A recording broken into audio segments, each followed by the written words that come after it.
Hi, so quite a lot of people have asked me to do a tour of the lab, as it were, and it's exactly what I'm going to do. Now we have downsized, we did have 2 units and now we're all in this 1 unit, and that's actually been good for us, but it is a result of the COVID experience, which has been a little tough, but hey ho, you soldier on through, don't you? So I thought I'd do a tour of the lab and show you what kind of things we've got and where we've got it, but it's actually not a very big space, in fact. What you tend to see obviously is this main desk where I do the presentation work. The video quality has improved, and it's improved predominantly in the audio because the unit we're in now has a full-length mezzanine, which means there's a low floor, there's a ceiling just above me, so it doesn't echo around so much. Anyway, let me start by showing you what's at that end. What you're looking at here is the Twizy. The Twizy actually is still an ongoing project. I'm very stubborn with these things. My problem with the Twizy has been cracking the BMS. There is a GitHub thing available that is supposed to help you replace the batteries with the lead acid battery. I have tried that. I can't say I've had any success with it. What I'm thinking at the moment is that I have to buy a whole load of equipment in order to do it, and to be honest I don't have the money. So I'm waiting for enough money to be able to buy the bits and pieces and get back on with this. It also takes an awful lot of time, and I don't really have the time either. If I stop doing what it is that I'm doing to concentrate on the Twizy, what happens is my income drops to 0. So I stop having money coming in to be able to work on the Twizy by working on the Twizy. So it keeps the Twizy really quite slow. But it's still here, and it's still something I'm working on, and the minute I get a chance to be able to get back to that, that's why it's here, I'll be getting back to it. Now, I have had a couple of offers of help, and they haven't really crystallised in any particular time, which is a shame, but, you know, I don't expect to. The work is more than you think it is. It might seem pretty easy, it isn't. It's actually quite complicated and takes quite a lot of time. And I understand that, and I think when people get involved with it, they understand that very quickly too. But it is something I'll get back to. So the Twizy is actually just sitting at this end of the lab, waiting for me to be able to get back to it. So we have literally just moved in here. We finished the move actually about 2 days ago. So here's the big kiln just sitting there waiting to find its space. This is a project a friend of mine is working on. I gave him a section of space, he stopped working on it and it's still there. He's been in today to tell me that will actually be moved, and that's where the kiln's actually going to go. When that's moved, the kiln will swing round in there, and that'll be where the kiln space is. And then we have a set of workbenches here with various presses on them. So there's a clicker press right there, and then there's a large circular saw sitting right there. And now what we're doing really is all I've done is turn the camera round. So instead of looking at the Twizy and the kiln as you were, you're now looking down the length of the actual workroom. So in the workroom we have this large bench here. It's 5.2 metres by 1.2 metres, and this is where most of the work gets done. So I've been working on projects here, and it gives me enough space to work on about 3 or 4 projects at once. I tend to clear an area and then do the video on that area, which is why you've been seeing sections of the back wall as we go up there, because I'll be working on a project, video it and put it as a video, and then I'll continue with that project for the next video but move on to the next project, which will just be sitting here. So you can see that we've got the Newman motor project. Here incidentally is the wind project. Then we've got the presentation space because I did the balance today. There's the pinwheel generator. Next door to that is the computer that we worked on, and then at the other end there what you can see is the hydrogen generation, because we're still working on the hydrogen generation. It just takes a little time to prepare those sheets to continue that, but the hydrogen generation is right at the far end. Then if we look on this side, what we've got is the lathe here. I think I'll just change that angle for you. So in going down this side, we've got the lathe, we've got the laminator. There's some electrochemistry sitting right there, and there's the drill, and there's the combination chop saw, table saw at the top there. So this is my under the stairs area, and here's a little bike actually. So we did that bike battery years ago now actually, probably about 3 or 4 years ago. Took the battery out and autopsied it to see what kind of condition it was in. So this doesn't currently have a battery in it. So it's another one of those that when I get round to it, I'll stick another one of our batteries in there. There's our little electric motorbike, waiting for something to do with that. Here's the actual kiln, in fact, that we made. I'll give you a better view now it's in the motorbike. This is my cooking area, so to speak. So we've got the kiln that we actually made as the kiln project. It's now actually my favourite kiln to use. It's quite small, so when I do small jobs in here, it heats up quickly and it doesn't cost very much to run it, which is kind of cool. Since I started using this kiln, actually, I've seen my electricity costs drop by about half because I'm now using a much smaller kiln. Here's the original lab kiln that I always used to use. This is a much bigger kiln, obviously not as big as the big kiln, but this is the lab kiln that I used to use all the time, and it's about twice the power rating of this. This is a vacuum oven, so I can dry things really rather quickly in there. Then we've got our analytical balance sitting right there, and under here we've got all our welding gear. So there's the oxy lamp that we looked at when we were making hydrogen first, and we disassembled it. That's sitting right under there, and then there's an arc welder that we use for the arc exfoliation of graphene. That's sitting right there as well. And this is a big materials area as well under this table. So you've got a lot of sheet materials here, like sheet plastics and steels. That's sitting under the tables there. So this area is just the corner area, and here we've got a filing cabinet, and that's full of rolls of metals, actually various metals sitting there. So that's where the raw copper mesh rolls is, the copper rolls, the titanium rolls, the zinc rolls, the lead rolls, the tin, there's rolls of tin in there, there's rolls of magnesium. So there's just lots of metal rolls sitting in that filing cabinet. And then right next to it, I don't use these that much, but I still use them. There's the injector there, there's the plastic mould injector sitting right here. And then next to it we've got a heat press that gets used quite a lot, so I can just move the brushes. That's the heat press sitting right there, and then we have a jigsaw and we have the 3-roll mill. That 3-roll mill, incidentally, here gets used a lot. There we go.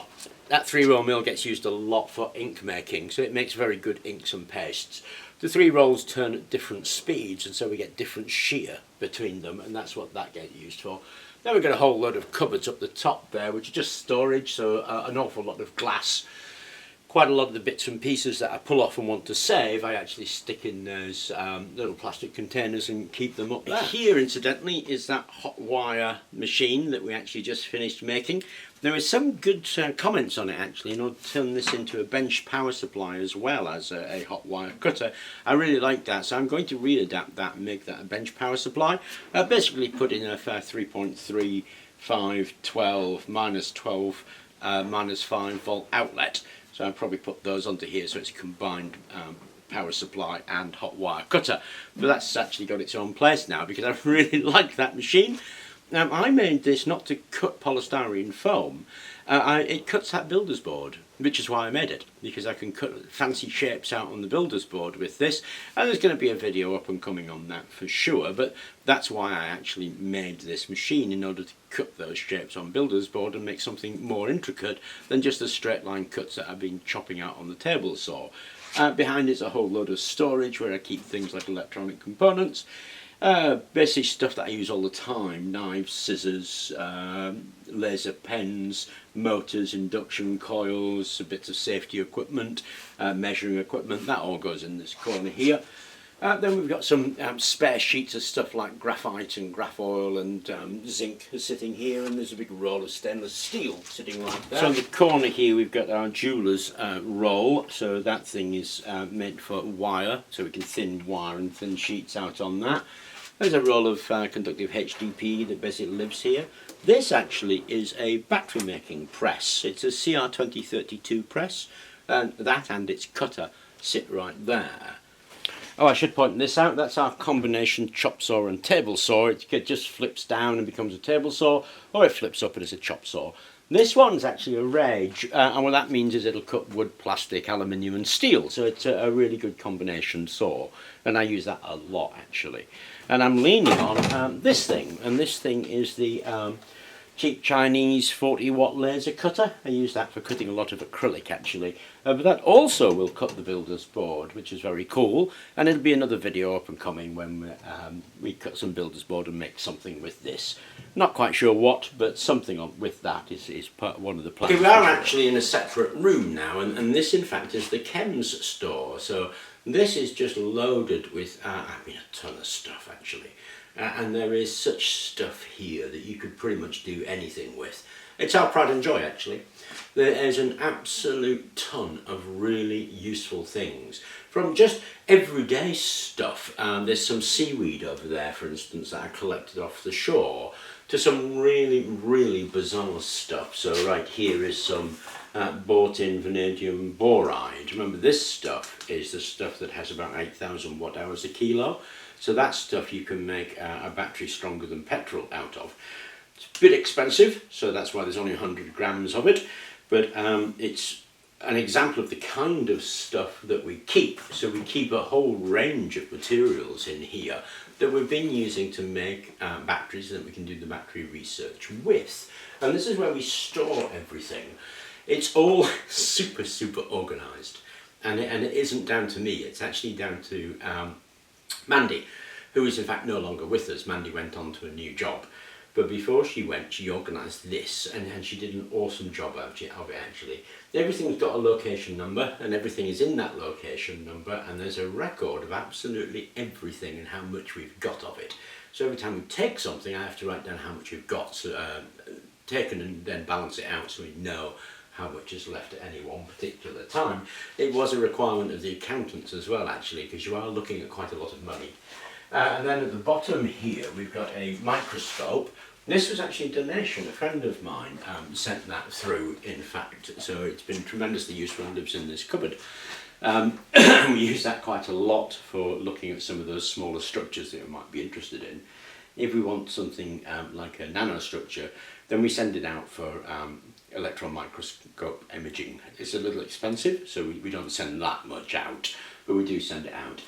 This is the carbon nanotube filled HDPE, incidentally. That's that stuff that I've done some stuff with. There's about 20 kilos of it sitting right there, and we use that every now and then when we want to do something. But this is really, like I say, it's our pride and joy, and to a degree the envy of universities, this one. We do get people coming down from universities to talk and to do some stuff with us, and when they come they really get quite jealous, because if we want an esoteric chemical we can come in here and just get a few grams. They have to order it and have to wait 3 months and fill out a whole lot of paperwork, and here they can just come and get it. So we do get a lot of chemistry envy whenever we have people visiting because of what we've got in this cupboard. And like I say, this cupboard is just full of stuff. We really could just do anything with what we've got in here.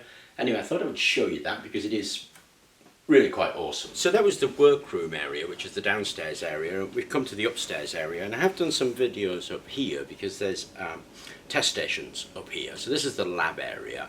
Now you can see yet more storage. I mean, storage is just endless, really. And down at the bottom we've got our electronics station where we keep all our electronics bits and pieces and make up our circuits. You can see the CNC machine that I made in a video. That one's a silo machine. So there's a silo machine. That's our post station on that side where we post all the orders out actually. So this section here is the post and orders section. The chances are you've probably seen some of this on previous videos. What you're looking at is the electrochem station at the bottom and behind that computer. So that's the Princeton EG&G machine. The Cadex 8000 is there. And then in front of it we've got the little station that I used to do all the video editing on, so that's the video editing. And then there's an electrochem station that you've actually seen in the videos sitting right here, where we do some of the basic cell demonstration stuff. And just behind that we've got this little kitchenette, because this is the driving source of everything in the lab. I drink a lot of coffee, so really without this there's not a chance I would do anything, to be honest. And then we have this office area. So this is my desk here, and there's a shared printer table there. That's Steve's desk actually in that corner. That's Patty's desk. And then Luke actually is just behind. So this is Luke's desk. He's actually on furlough at the moment, although the furlough arrangements are ending. So I think he comes back in about 3 weeks actually. So in 3 weeks Luke will be back, and he'll be sitting right here. So, behind me actually, this is an important board for me. What I do here is I write down all the projects that occur to me. So projects that I'm thinking about doing, or projects that people suggest, because obviously I get a lot of suggestions of projects, and what I do is I write them on the board, and then when I get round to be able to do them I take them off. Sometimes they never get made because they're not practical, in which case they get taken off, but when people suggest a project it gets written up on the board, and then we get a chance to mull it over and see how well that project would translate into an actual video. But we are much smaller than we were before, and that's not a bad thing. It's more compact, it's a bit more crowded with stuff, that is certainly for sure. But I think we've got a nice little setup. It's taken us a little while to get to here, but we're quite, well, proud actually of what it is that we're doing. And a lot of people have asked to see this, and I hope it was of interest to you, and thank you very much for watching.